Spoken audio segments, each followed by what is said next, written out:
Hola, espero que se encuentren muy bien en sus casas y gracias por estar de nuevo con nosotros. Somos el grupo número 5.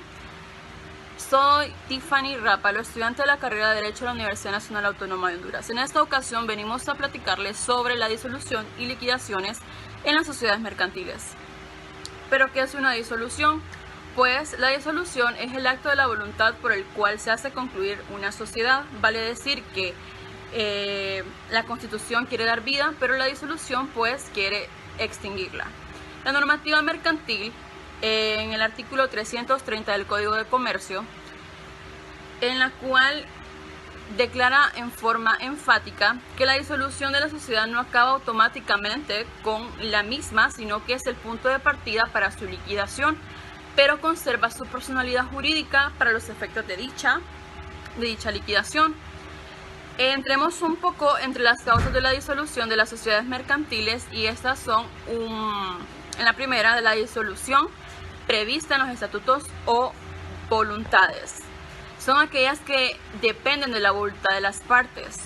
Por consiguiente, para que produzcan sus efectos normales, precisan de una declaración de voluntad por parte de los socios.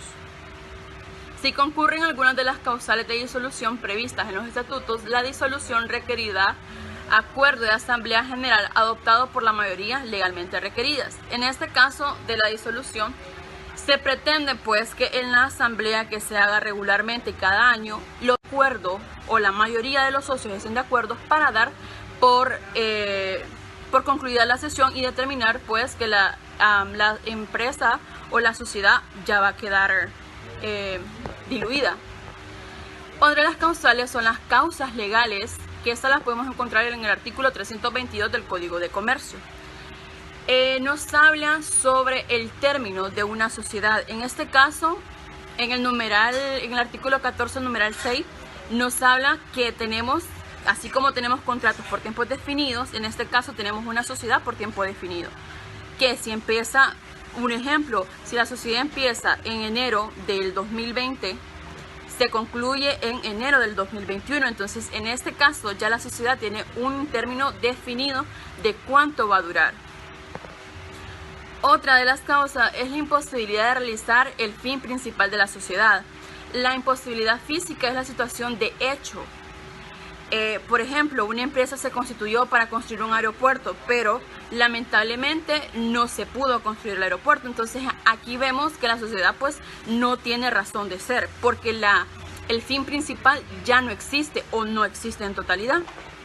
La reducción de los socios a un número inferior al que hay en la ley. En la ley establece que para hacer una sociedad son mínimo 25 socios, y esto depende y varía, ¿no? Pero si ustedes tienen menos de los socios que requiere la ley, pues esta sociedad automáticamente se va a diluir también, porque pues la ley no lo ordena así, de esta manera. La pérdida de las 2/3 partes del capital social. Como sabemos, el capital social es el dinero de la empresa. Se trata de una causal que aplica tanto a las sociedades capitalistas como a las personalistas, en cuanto es condición básica de la existencia del capital, que sirva para atender no solo la finalidad u objetivo social perseguido, sino que garantiza a terceros que contratan en la sociedad en cuanto a una persona jurídica. Si no hay dinero en la sociedad, pues prácticamente esa sociedad ya no tiene razón de ser. Y los acuerdos de los socios. Esta causal está vinculada con las que se contrae el término de duración. Este efecto, por disposición legal en la escritura de Constitución, debe consignar el término de duración o bien su declaración expresa a constituirse por un tiempo indefinido. Y esto tenemos que tenerlo bien claro, porque una de las partes es el tiempo indefinido. El acuerdo solo sería precedente por consiguiente cuando aún no ha convencido el término de duración, o bien cuando la sociedad se ha constituido por un tiempo indefinido. Entonces aquí hay que tener bien claro también el acuerdo de los socios a que han llegado a establecerse entre ellos. Y pues eso es todo por mi participación. Muchas gracias, espero que hayan comprendido. Buenas, mi nombre es Ariel Sánchez y el día de hoy le corresponde a mi persona continuar hablando de las causales de disolución. Bien, Como punto número 3 de las causales de disolución de las sociedades mercantiles, nos encontramos con la reducción de los socios a un número inferior al que la ley determine. Esto, como el Código de Comercio estipula, se necesitarán cuando menos 2 socios, esto en el tipo de sociedades personalistas y incluyendo en las sociedades de responsabilidad limitada, ¿verdad? Entonces, al reducirse el número de socios que la ley nos determina en este tipo de sociedades, no hay una razón por qué seguir y por ende se manda a disolver. Ya en los casos de la sociedad anónima, pues se sobreentiende que no deberá de ser un número inferior a 5 personas. Y ya si hay menos de 5 personas, pues entonces la sociedad anónima no tiene razón de ser y por ende se manda a disolver la sociedad. Como cuarto punto tenemos la pérdida de las 2/3 partes del capital social. Se trata de una causal que se aplica tanto a las sociedades capitalistas como personalistas, en cuanto es condición básica la existencia de un capital, que sirva para atender no solo la finalidad u objeto social perseguido, sino de garantía para los terceros que contratan con la sociedad. En cuanto a persona jurídica, esta causal se vincula íntimamente con lo que se conoce con el nombre de infracapitalización material o patrimonio insuficiente para el cumplimiento de las finalidades u objeto social. El acuerdo de los socios, esta causal está vinculada con la que se contrae al término de duración. En efecto, por disposición legal, la escritura de constitución debe consignar el término de duración o bien su declaración expresa de constituirse por tiempo indefinido. El acuerdo solo sería procedente por consiguiente cuando aún no ha vencido el término de duración o bien cuando la sociedad se ha constituido por tiempo indefinido. Tal como lo hemos dejado establecido, la sociedad es hija de un contrato y como tal producto de la voluntad de las partes. Por ello podemos afirmar que así como por la voluntad de las partes se constituye, igualmente por voluntad de las mismas puede disolverse. Ahora bien, hablaré un poco sobre las clases de disolución de las sociedades mercantiles. En estas clases de disolución nos encontramos con la disolución parcial y la disolución total. La disolución parcial es cuando un socio deja de participar en la sociedad, cuando el vínculo jurídico que lo une a la sociedad queda roto. Es la extinción del vínculo jurídico que liga a uno de los socios con la sociedad. La disolución parcial se puede presentar por separación o por exclusión del o de los socios, pero antes se expresarán las causas comunes legales y estatuarias o convencionales de disolución parcial, tal como lo establece el artículo 313 del Código de Comercio. En las sociedades colectivas y comandita simple, en los casos de quiebra, interdicción o inhabilitación para el ejercicio del comercio de uno de los socios y por su muerte, si no se hubiera pactado la continuación de las sociedades entre supervivientes. Ahora bien, la disolución total de la sociedad no es sino un fenómeno previo a su extinción, la cual va encaminada a la actividad social durante la etapa que sigue a la disolución. Es decir, en este caso estamos hablando de la liquidación. La liquidación es la etapa siguiente a la disolución y es estrictamente un proceso económico. A través de este procedimiento, el liquidador cancela todos los pasivos de la sociedad o realiza las apropiaciones para el pago de los proveedores, entidades de fiscalización, impuestos, etc. Una vez realizados estos pagos, el liquidador procede a repartir los remanentes sociales entre los asociados, a prorrata de la participación de cada socio en el capital. Realizados los pagos, los acreedores y repartidos los remanentes, la persona jurídica desaparece. La liquidación realiza la persona designada como liquidador en la reunión donde se tomó la decisión de disolver la sociedad. En caso de no realizarse un nombramiento, actuará como liquidador el último representante legal de la sociedad inscrito en la Cámara de Comercio.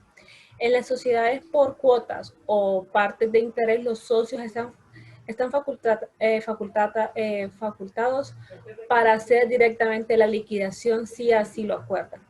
Los liquidadores tendrán las siguientes facultades: cobrar lo que se deba a la sociedad y pagar lo que ella deba, concluir las operaciones sociales que hubieran quedado pendientes al tiempo de disolución, vender los bienes de la sociedad, practicar el balance final de la liquidación, que deberá someterse a la discusión y aprobación de los socios en la forma que corresponda según la naturaleza de la sociedad, liquidar a cada uno de sus socios con su haber social y depositar en el registro público de comercio el balance final, una vez aprobado, y obtener del propio registro la cancelación de la inscripción de la escritura social. Con relación a su nombramiento, puede ocurrir que en la escritura de constitución se haya nombrado a una persona, en este caso vencido, que sea el plazo adoptado el acuerdo de la disolución, o judicialmente se comprueba la causal de disolución. El nombramiento de los liquidadores se hace efectivo inmediatamente, o simplemente puede ocurrir también que la escritura no disponga nada sobre el particular. De ocurrir esto último, el nombramiento de los liquidadores se hará por acuerdo de los socios, lo que deberá producirse en la misma reunión en la que la asamblea adopte el acuerdo de disolución de la sociedad. Es importante destacar también que esta conformidad con la norma mercantil, en tanto los liquidadores no hayan entrado en funciones, los administradores continuarán con el desempeño de su encargo.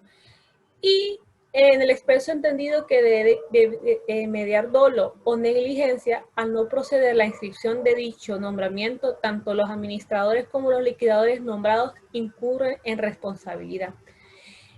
La forma de aprobación del balance dependerá de la sociedad de que se trate. Por su virtualidad y procedencia, señalamos que en este caso de las sociedades anónimas, el balance indicará la parte que cada socio le corresponda en el haber social. Ese balance debe publicarse y los accionistas tendrán un plazo de 15 días contados a partir de la última publicación para hacer las observaciones procedentes a dicho balance. Transcurrido dicho plazo, los liquidadores convocarán a una asamblea de accionistas para que se apruebe en definitiva el balance. Aprobado el balance final de la liquidación, los liquidadores procederán a pagar a los accionistas las cantidades que les correspondan previa entrega en los títulos de acciones. La liquidación de una empresa. Una vez acordada la disolución, se abre el periodo de liquidación de la sociedad, cuyas características las voy a mencionar a continuación. Se mantiene su personalidad jurídica, pero se suspende la actividad ordinaria de la empresa. Con la apertura del periodo de liquidación, el administrador de la empresa cesa de su cargo y deja de ser representante de la sociedad. Se nombran en el mismo acto los liquidadores de la sociedad, que asumen todas las funciones de los administradores. Las personas encargadas de llevar a cabo este proceso de liquidación y representar a esta sociedad son liquidadores designados en el estatuto por la Junta General. Las principales obligaciones de los liquidadores son, entre otras, velar por la integridad del patrimonio social, en tanto y cuanto no se produzca su reparto, formular inventario, balance final y realizar todas las operaciones necesarias para la liquidación, percibir los créditos sociales y pagar las deudas sociales, llevar la contabilidad, custodiar los libros y documentación de la sociedad, informar a los socios y acreedores del proceso que viene, que es la liquidación. La sociedad que se encuentre en esta fase deberá añadir a su razón social la expresión de liquidación.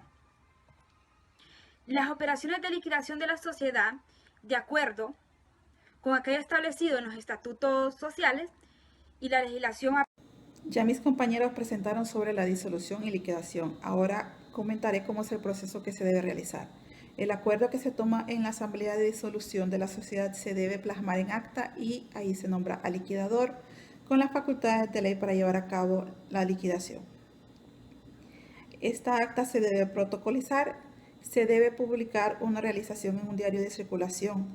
Es importante que se inscriba en el registro mercantil. Ahora el liquidador que ostenta la representación legal convoca a asamblea para presentar el último balance de resultados. Una vez que lo aprueba el balance por la Asamblea, se debe publicar avisos de disolución y liquidación 3 veces con intervalo de 10 días, acompañando el balance para que se entere el público y haga su reclamación si las hubiese. Los remanentes, si hubiesen, se distribuyen entre los socios de acuerdo a sus aportaciones, que esto se conoce como la cuota de liquidación.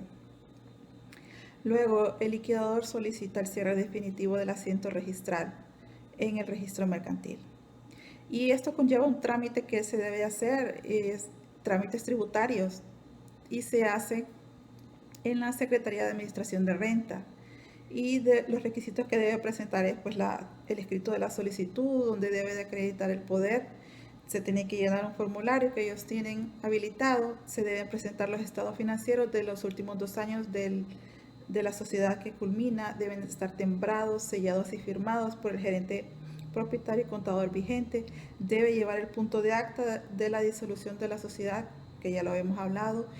Debe estar protocolizada el acta donde consta la disolución de la sociedad mercantil, debidamente registrada en el registro mercantil de la Cámara de Comercio. Debe llevar fotocopia de constancia de cierre de operaciones extendida por la alcaldía municipal.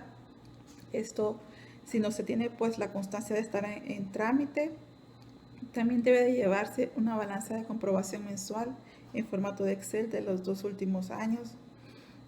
Y eso es el trámite que se debe realizar una vez que ya se determinó la liquidación, que ya está todo conforme en base a ley y ya el cerrado del asiento en el registro mercantil. Con esto concluyo mi participación. Gracias.